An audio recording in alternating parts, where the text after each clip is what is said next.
Okay, let's dive right into this explainer. We're going to take a pretty wild journey today, going all the way from those stubborn, everyday terrestrial threats lurking in old software, straight up to the futuristic vulnerabilities of space-based infrastructure.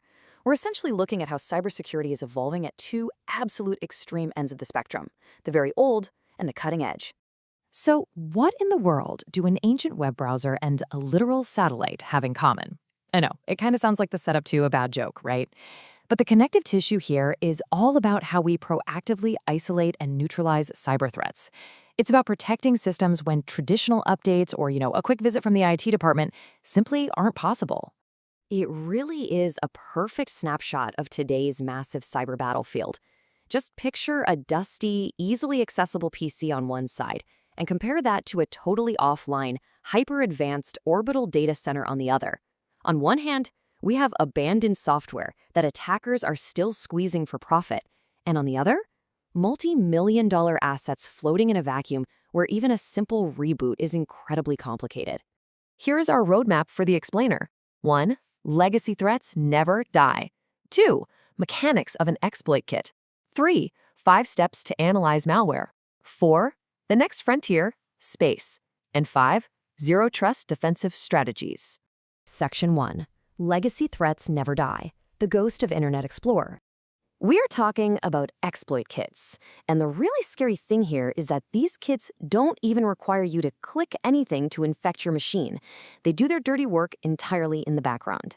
Threat actors basically just buy access to these kits and use them to deliver everything from stealers to ransomware through what we call drive-by downloads. Think about components like Windows 7, Internet Explorer 8, or ancient versions of Adobe Flash. It's almost nostalgic, isn't it? Yet, the Rig exploit kit actively hunts for these legacy systems specifically because they don't get security patches anymore. When businesses leave end-of-life software running, it is literally a perfect, unpatched playground for cybercriminals. Section 2. Mechanics of an exploit kit. How Rig delivers CryptoMic. It is absolutely terrifying how fast a drive-by download goes down.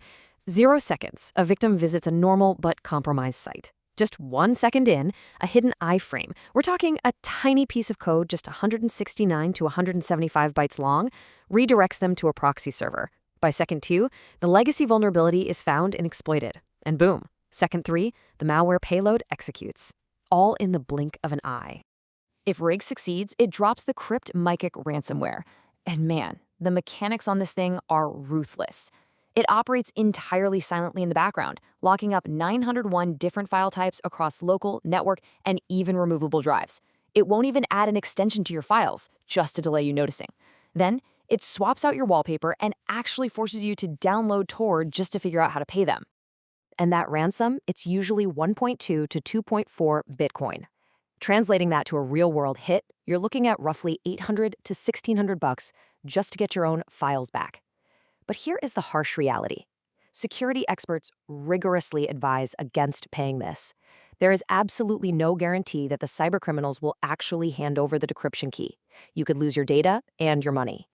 Section 3. 5 steps to analyze malware. Safe sandboxing on Earth. Because we aren't completely helpless down here. Using an isolated sandbox, think of it like a secure digital bomb defusal chamber. Analysts use platforms like AnyRun to follow 5 simple steps. Step 1, sample collection. Step 2, interact with sample. Step 3, check processes. Step 4, get text report. And Step 5, gather IOCs. You basically toss the malware in, click around to simulate human behavior, and just watch what it tries to do, completely risk-free. Inside that sandbox, analysts are hunting for immediate red flags. They can safely view the ransom note, track real-time network connections, catch sneaky background HTTP requests, trace DNS lookups, and grab critical indicators of compromise like sketchy IPs and domains. With that exact data, security teams can proactively block the malware right at the firewall, stopping it dead in its tracks before it ever gets those encryption keys.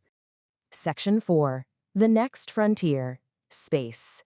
Securing orbital infrastructure. But what happens when you can't just isolate a PC in a sandbox? 104,883 feet. That staggering number is the exact altitude where cybersecurity company OpSWAT literally strapped their MetaDefender Kiosk Mini to a weather balloon. They sent cybersecurity hardware to the very edge of space just to see if it would survive. And the results were honestly fascinating. Even dealing with freezing temperatures, incredibly low atmospheric pressure, high UV radiation, and total freefall, the system just kept scanning and sanitizing files while operating entirely offline. It proved our hardware can take a serious beating in near-space conditions. But hardware resilience is only half the battle. The software strategy has to fundamentally change. Section 5. Zero Trust Defensive Strategies. Content Disarm and Reconstruction. Because, think about it, space cybersecurity is a completely different beast. Terrestrial security relies heavily on easily accessible online environments with continuous cloud-based monitoring and on-site IT teams. But in space, you are offline, hundreds of kilometers away. You can't just dispatch an IT guy in a spacesuit to go install a patch if a data center gets breached. You absolutely require highly autonomous systems focused on prevention-first, isolated security controls. This is exactly where content disarm and reconstruction, or CDR, comes into play. Instead of wasting time trying to figure out if a file is known malware based on signatures, systems in space have to proactively disarm everything before it executes.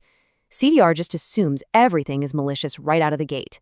It rips out the potentially dangerous active content and essentially reconstructs a completely safe, clean replica of the file. And having this zero-trust architecture is absolutely vital. Adversaries are actively using AI to accelerate offensive operations and automate vulnerability discovery. We're looking at severe threats now: satellite jamming, signal spoofing, intercepted communications, and even hijacking satellite commands outright. They're also hitting ground stations with ransomware. A successful strike on these assets wouldn't just be an IT headache, it could cripple the critical terrestrial operations we increasingly rely on for our daily lives. So I want to leave you with this final thought. As our critical infrastructure moves to orbit, how do we secure a frontier where help is millions of feet away? Understanding how to protect our data, whether it's on a legacy PC running ancient Internet Explorer or an advanced orbital satellite, is the defining challenge of our modern era. The threats persist, from 2014 exploit kits to AI-driven space attacks today. Adapting our security strategies from reactive patching to offline zero-trust prevention, well, that's really the only way forward.